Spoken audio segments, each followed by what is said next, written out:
Yang pertama, sesuai dengan hasil rapat koordinasi seluruh bupati dan wali kota yang ada di Sumatera Barat dengan Pak Gubernur beberapa waktu yang lalu,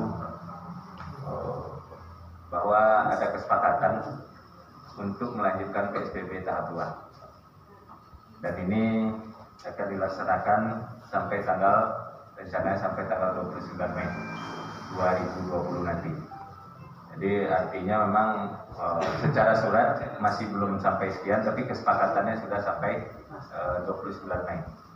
Ini dilakukan untuk mengantisipasi penyebaran virus COVID-19 di Sumatera Barat pada khususnya dan di kota Sawalunto.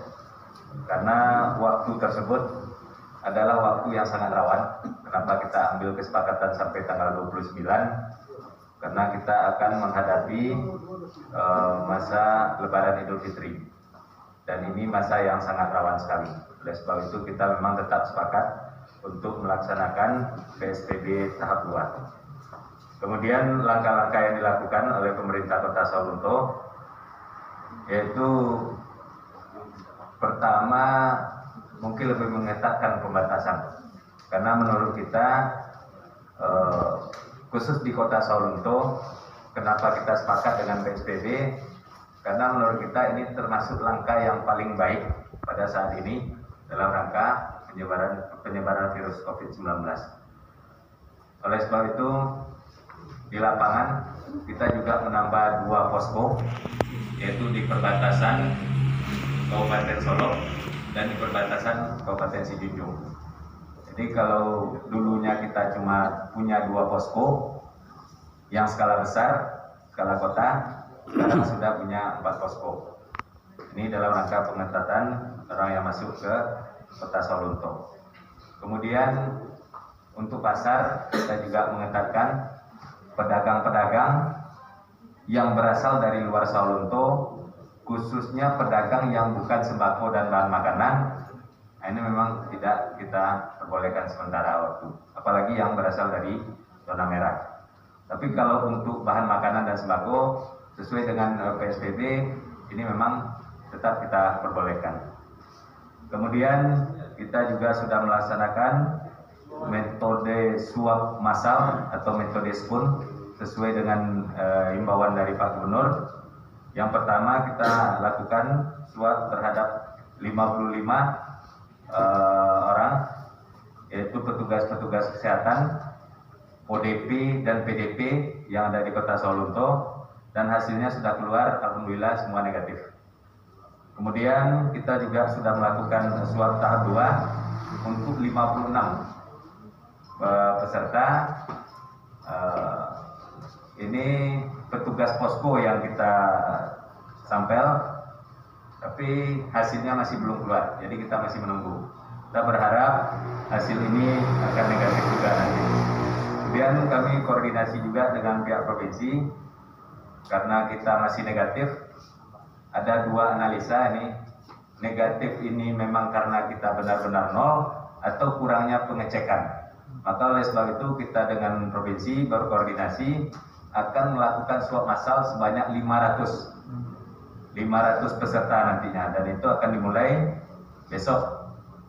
Itu yang akan kita sampel, termasuk petugas-petugas di lapangan, pedagang yang ada di pasar, kemudian termasuk kalau ada pejabat anggota DPRD yang ingin diswab, ini kita persilakan untuk sampel mewakili perwakilan masyarakat yang ada di kota Sawalunto. Hari ini seperti kita ketahui Bapak Ibu sekalian, di beberapa masjid yang ada di kota Sawalunto sudah melaksanakan sholat Jumat berjamaah. Ini yang pertama sesuai dengan maklumat MUI sekaitan dengan pelaksanaan sholat Jumat khusus di daerah yang dianggap aman. Kemudian ini juga ditindaklanjuti dengan surat edaran Gubernur Provinsi Sumatera Barat. Jadi khusus daerah-daerah yang dianggap aman dan pengurus dari masjid tersebut merasa yakin bisa melaksanakan sesuai dengan standar COVID, sudah kita sosialisasikan dengan mengundang seluruh pengurus masjid dan masjid yang ada di Kota Sawalunto, kemudian menandatangani surat pernyataan. Surat pernyataan yang diketahui oleh pengurus masjid, yang dinyatakan oleh pengurus masjid, sekretaris masjid, kemudian diketahui oleh kepala desa dan lurah. Kan? Kemudian masalah bansos yang berasal dari pemerintah Kota Sawalunto, itu kan yang kita berikan itu beras sebanyak 20 kilo, kemudian uang sebanyak 300.000, dan itu uang itu tidak dalam bentuk cash. Uang itu kita berikan melalui transfer rekening. Jadi memang masyarakat harus menyiapkan rekening di Bank Nagari yang ada. Nah, ini yang menjadi kendala nih. Yang pertama, masalah data memang ada keterlambatan dan berbagai pergeseran. Karena data dari pusat pun ada pergeseran, otomatis data yang dari pemerintah Kota Sawalunto ada pergeseran. Kemudian yang menjadi kendala juga tidak seluruh masyarakat penerima bantuan tersebut mempunyai rekening, dan memang gerakannya tidak cepat untuk membuat rekening tersebut. Nah, ini yang menjadi kendala. Kalau uang kita sudah siap. Jadi yang menjadi kendala itu adalah syarat administrasi. Karena memang uang kalau sudah dikirimkan tidak boleh berlama. Metode rapid ini tingkat akurasinya sangat rendah sekali, berkisar 60%. 40-60%. Jadi memang ini menjadi perdebatan di tengah-tengah masyarakat. Dan hasil rapid itu sendiri adalah metode pengetesan untuk segala jenis virus, bukan khusus COVID-19. Nah, jadi memang segala jenis virus yang ditesnya, maka tingkat akurasinya pun rendah. Dan kita pemerintah Kota Sawalunto, tetapi dia punya plus minus. Untuk rapid ini bisa langsung dites di tempat yang ada di Kota Sawalunto atau di rumah sakit yang ada. Tapi kalau metode swab itu akurasinya sangat tinggi sekali, di atas 95%. Tetapi sampling yang kita ambil tersebut harus kita bawa ke labor yang ada di Padang. Jadi ada 3 labor yang ada di Sumatera Barat. Yang pertama Rumah Sakit M. Jamil, Rumah Sakit Amal Mutar, dan Rumah Sakit Unan. Nah, itu labor yang diakui untuk memverifikasi atau melakukan pengecekan dari hasil metode swab. Dan itu butuh waktu. Butuh waktu lebih kurang 2-3 hari. Sebenarnya 1 hari lebih, tetapi karena memang banyak yang melakukan swab atau pengetesan, jadi memang daftar antriannya bisa sampai 3 hari baru keluar. Ini plus minusnya dari metode-metode yang kita laksanakan. Tapi secara prinsip, kita di pemerintah Kota Sawalunto dulu pernah melakukan rapid itu terhadap pasien dalam rangka gerak cepat.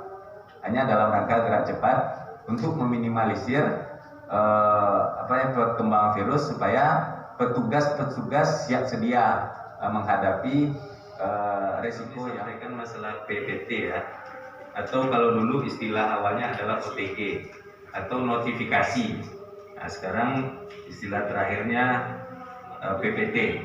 Jadi kalau data terakhir PPT yang masuk ke Sawalunto berjumlah 2.344. Dan ini jumlahnya masih stabil, per hari per minggunya masih stabil, belum terjadi lonjakan yang begitu berarti. Tetapi kita punya mekanisme untuk memverifikasi atau memantau orang-orang tersebut di masing-masing posko yang ada di perbatasan. Itu kita membuat surat pernyataan, menyediakan surat pernyataan. Pertama, orang yang datang dari luar, yang dari zona merah, wajib menandatangani surat pernyataan akan melakukan isolasi mandiri di rumah masing-masing. Isolasi mandiri. Jadi pengertian isolasi mandiri ini adalah memang tetap berada dalam kamar milik rumah. Kalau berandai-andai warga tersebut secara fasilitas rumahnya tidak cukup atau ruangannya tidak cukup untuk melaksanakan isolasi mandiri, kita pemerintah Kota Sawalunto menyediakan ruang karantina, yaitu di Balai Diklat Tambang Bawah Tanah atau di OMTC sebanyak 40 ruangan. Nah, itu yang kita sediakan. Kemudian dengan adanya surat pernyataan akan melakukan isolasi mandiri, kalau surat tersebut ini kita berikan kepada desa dan kelurahan masing-masing. Dan kalau orang tersebut masih berkeliaran di luar, silahkan dilaporkan kepada desa dan kelurahan. Desa dan kelurahan bisa mengajak petugas keamanan untuk mengambil paksa orang tersebut dimasukkan ke ruang tempat karantina yang kita sediakan. Nah, jadi konsekuensinya kalau karantinanya secara awal itu semuanya difasilitasi disediakan oleh pemerintah. Tapi kalau sudah jemput paksa untuk makan dan lain-lain sebagainya harus disediakan oleh keluarga. Itu sanksi yang khusus untuk ASN. Ini data ASN yang masih keluar masuk Kota Sawalunto. Itu datanya ada di posko-posko perbatasan. Data tersebut kita sudah sinkronkan dan sudah sampai ke BKP SDM untuk disidangkan. Ya begitu ya Pak saya. Jadi masih menunggu hasil putusan. Jadi kalau masih ada ASN yang keluar. Kemudian yang paling efektif itu dalam rangka kepatuhan masyarakat adalah sosialisasi. Karena memang nggak sulit kita.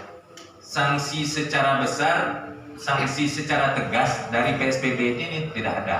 Tetapi sanksi yang kita pakai, kita koordinasi dengan Forkopimda, para penegak hukum. Kalau masyarakat ditegur, tidak mau atau membangkang, melawan petugas, itu ada sanksinya. Nah, itu mungkin sanksi yang bisa kita pakai. Nah, dan itu memang terkunci kepada aparat penegak hukum yang ada. Nah, itu yang paling boleh kita lakukan pada hari ini. Dia memang agak dilema kita, tapi secara prinsip sanksi bisa kita laksanakan. Tapi yang paling penting dalam pelaksanaan PSBB itu adalah sosialisasi, menghimbau dan mengajak masyarakat supaya sadar bahwa apa yang dilakukan, regulasi yang dibuat oleh pemerintah Kota Sawalunto ini tujuannya adalah untuk bagaimana meminimalisir penyebaran COVID yang ada di Kota Sawalunto, bukan untuk hal-hal lain. Saya rasa mungkin itu.